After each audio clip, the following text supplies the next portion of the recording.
আমি ডক্টর দীপিকা দে, Evercare hospital চট্টগ্রামে consultant নিউনেটোলজি এবং পেডিয়াট্রিক্স হিসেবে কর্মরত আছি।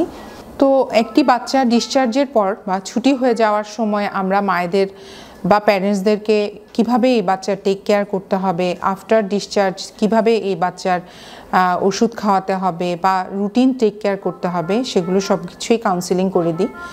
এবং আমরা নিয়মিত তাদের সাথে যোগাযোগ রাখি যাতে শুধুমাত্র ডিসচার্জ হয়ে গেলেই এই বাচ্চাটা যেন হারিয়ে না যায়, এই বাচ্চাটা যেন সঠিকভাবে বেড়ে উঠতে পারে। এই জন্য আমরা রেগুলার ফলো আপটা নিশ্চিত করি।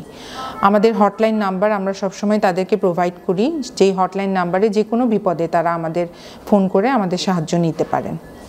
এবং আমাদের এখানে এই আফটার ডেলিভারি প্রিম্যাচিওর বাচ্চাদের জন্য আরওপি স্ক্রিনিং বা চোখের স্ক্রিনিং, চোখের কোনো সমস্যা হচ্ছে কিনা সেই স্ক্রিনিং, এগুলোর ব্যবস্থা আছে। আমাদের এখানে physiotherapy centre, occupational therapy centre আছে, যাতে পরবর্তীকালে তারা বাচ্চাদের বিকাশের জন্য আমাদের সাহায্য নিতে পারে। এবং আমাদের এভারকেয়ার হসপিটাল চট্টগ্রামে একটা ভ্যাকসিনেশন সেন্টারও আমরা চালু করেছি, যেখানে ইপিআই ভ্যাকসিন অর্থাৎ সরকারি টিকাগুলোর পাশাপাশি আমরা অন্য সব ধরনের টিকা দিয়ে থাকি। একটা নিরাপদ পরিবেশে, ইনফেকশন মুক্ত পরিবেশে এবং প্রপার নিয়ম মেনে আমরা এই ভ্যাকসিনগুলো দিয়ে থাকি।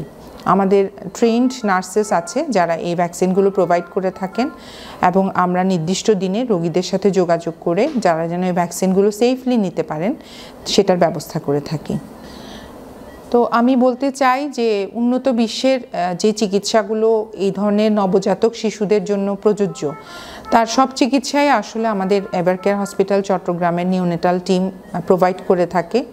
তাহলে আমি বলবো যে যারা চিকিৎসার জন্য বাইরে যাওয়ার চিন্তাভাবনা করছেন তারা এভারকেয়ার হসপিটাল চট্টগ্রামে আসতে পারেন এবং আমাদের সার্ভিস নিয়ে দেখতে পারেন। আমি আশা করি যে তারা খুশি হবেন।